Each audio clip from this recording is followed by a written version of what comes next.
How do you create a story that stays compelling despite players' choices? Well, today we're going to be talking about Nigel Watt's 8-point story arc and how to apply it to TTRPG campaigns. Let's get started. Welcome to Dungeon Brew. Welcome back to Dungeon Brew. Today we are going to be talking about one of the most important elements in storytelling for TTRPGs, the story arc. Listen, we've all been there where players go off track, or you have these memorable moments that lose their impact, or what should be a cinematic climax ends up turning into a side quest about goat theft. We've all been there. But that's why today we're going to be talking about Nigel Watt's 8-point story arc and how to apply it to TTRPGs. You want to have a structured story, but also have enough room for a flexible narrative so that players have some control and you can have fun in your game. So we're going to dive right into this. What is Nigel Watt's 8-point story arc? Well, the story structure that he has put together is oftentimes used in novels, but it also works perfectly in TTRPGs because it provides this clear progression while leaving room for improvisation. There are 8 points that are on the arc, starting with the Stasis. This is the starting status quo for the story. It is then followed by a trigger, some sort of inciting incident, and then this leads into your first quest, where the characters are setting out to solve the problem that has been introduced. At that point, you want to have several surprises that are put together, these unexpected challenges for the players, and then you want to lead this into a critical choice, a moment of when they have to make some sort of decision about how they are going to respond to the trigger that was presented to them. I like to make these moral dilemmas personally. And then, of course, that leads into your great climax where you have the biggest confrontation of your entire adventure, and then you're bringing that back for some sort of consequence of that climax that you see in the reversal, and then there's a resolution that leads into a status quo. What I want to do is break down each one of these in a little bit more detail to help you build them into your campaign, and you can see how this plays out. The first point on your arc is the Stasis. This is the normal world that you are going to be introducing to the players. They can understand the world and the setting and their place within it. Overall, things should feel pretty stable with the understanding that something is going to be coming. Maybe they're just enjoying a rare moment of peace, but at the same time, you want to introduce little small tensions to them to start exploring their characters and their abilities. So maybe there's an NPC that comes to town warning that something is coming, or maybe there's an attack up the road that they have to go investigate to see what's going on. After this has been established pretty quickly, you're going to introduce an inciting incident. This is going to be the trigger. It's the second point on that arc where something is disrupting the status quo and it's forcing the players into action. This could be a demonic rift opening in the sky, and you have these horrors that are being spewed across the countryside, and the players have to go investigate this. It doesn't have to be a single event. It should actually feel somewhat overwhelming so that it's pushing them into action where they have to do something about whatever it is that's occurring.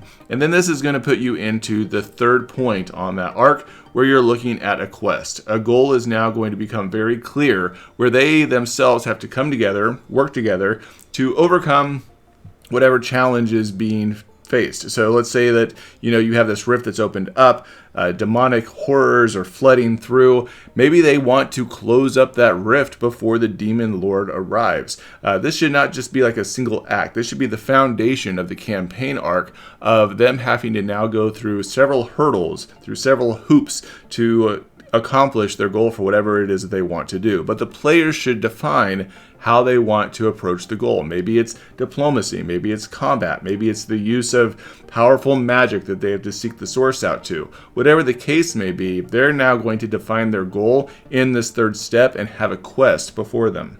And this leads to the fourth point on Nigel Watt's 8-point scale, where you're looking at surprises or complications. You're wanting to introduce something that completely surprises the players. You're looking at maybe some obstacles they have to overcome. Maybe there's some betrayals, like a betrayal from an NPC that they thought was an ally. Whatever the case is, you want to be able to shake up their plan a little bit by throwing a wrench in it, more or less. Maybe they learn that the rift isn't natural and there's these dark evil cultists that are performing these rituals to keep it open because they want the demons to come through and overthrow the powers to be that are in the mortal world. Whatever the case is, you want to throw in some options that make the overall quest not feel so linear. You want to add some complexity to it. I personally like to look for about 3 twists that I want to add in, but the player actions should determine how they resolve each one of those things that I throw at them. By this point, your players have probably traveled halfway across the world, engaged in a dozen encounters,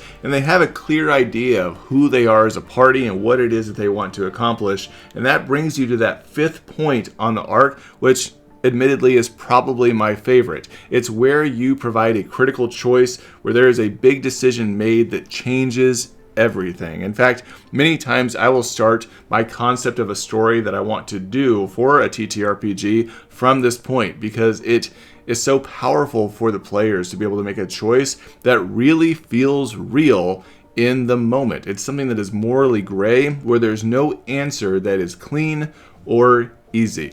So in the example we've been kind of playing with, it could be that they can close the rift, but it has some sort of terrible cost associated with it. Or maybe the villain offers them a deal that is too good to pass by. That leads you into the 6th point, which I think is pretty self-explanatory. It is the climax. It's the big moment, the final confrontation that's had with maybe the primary antagonist or the challenge. Maybe the party is facing the demon lord in the ruins of a shattered kingdom. He's finally come through and they have to meet him there. But whatever their previous choice is going to come to head here. You know, maybe they have to close that rift and pay for it. Maybe they decide to make a deal with the villain and give them a footing somewhere within the world and let the demon lord survive because of whatever deal was offered to them.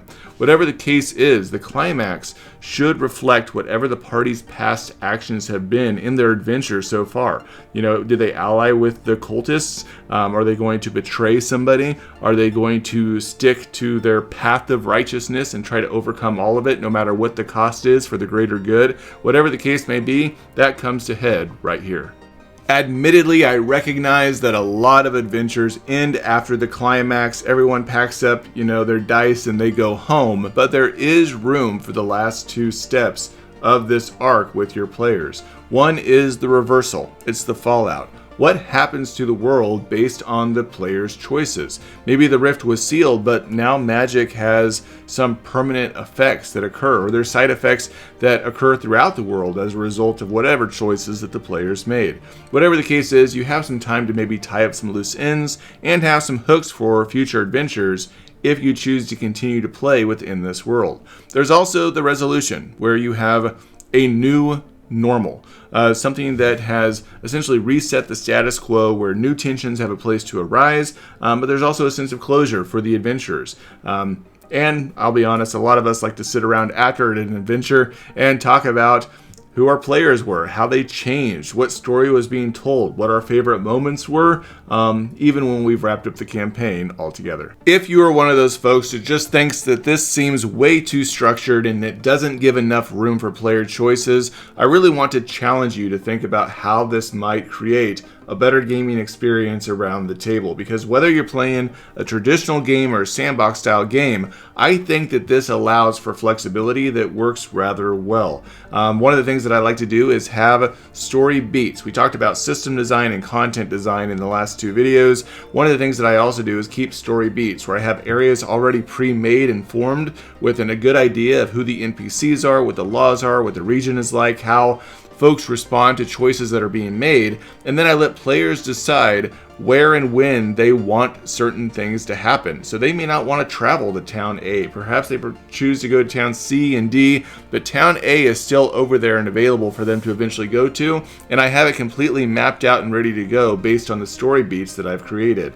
In addition, you want to make sure that you have appropriate reactionary responses from your NPCs in the factions, depending on what players choose to do. This may reshape the arc. There have been times that I've gone back to the arc that I've created, and I've had to fiddle with it a little bit based on what players chose to do in previous games. They still have the option to shape the outline and shape the story based on what it is that they do, but I have a good idea of what's happening, so I don't just have to cancel a session short because I was ill prepared. And then thirdly, to keep it flexible, have multiple endings prepared for what your players may do. Again, they may choose to close the rift. They may choose to side with the demon lord. They may choose to assist the cult that is actually keeping it open and help them come to power. Whatever they choose to do for the elements that you've introduced, you want to have different options available for players to explore based on what it is that they choose to do. So it is about player choice. It can work within sandbox games. You don't have to railroad your players, which leads us into some common mistakes that are made. First off, I think it's safe to say, don't railroad your story arc. The story should respond to the choices that the players make and not just set them down some forced path that you want them to explore based on the story that you have in your head as the game master. 2, don't ignore your player agency. It kind of goes hand to hand in that, but specifically, players should shape that critical choice that is being made and shouldn't just follow some sort of scripted plot that you have put together. In fact, I've had players before choose option C that I didn't even think of, and I had to kind of move on the spot and improvise in order for that to be an option for them to explore. So it may be that if you give them a black and white moral choice, they might find another choice within that they want to utilize. And then thirdly, don't overcomplicate your arc. You should have a clear goal. You should have natural twists that occur within your story. You don't want to bury your players in side quests and side plots and other things that are going on that never really connect and make it feel as though it's just like a one shot every time that you're coming to the table where nothing comes together. So don't overcomplicate it. You should have a pretty set goal of what needs to happen, what needs to occur, and some natural twists that come along with that. Okay, let's wrap this up with my final thoughts. 1, use Nigel Watt's 8-point story arc for your story arcs in your TTRPGs. It is awesome. Number 2, remember that every story arc should have a beginning, a middle, and an end. You can think of it as Act 1, Act 2, Act 3. Whatever works for you, don't get lost in the middle so you can have a satisfying end. Number 3, remember that your player choices should shape the surprises, it should shape the climax, it should shape the real story overall. So make sure that they have a very important role to play in the story that's collaboratively being told around the table. And then 4, the world should change based on what happens. So the choices that players make should affect the system, the world in which you're in, so that it feels as though your choices matter. All right, that's what I have for you guys today. I hope that you've enjoyed this series, that you're enjoying this video. Please hit that like and subscribe, and go check out our Patreon where we have resources for game masters like you. I'll talk to y'all again next time. Judge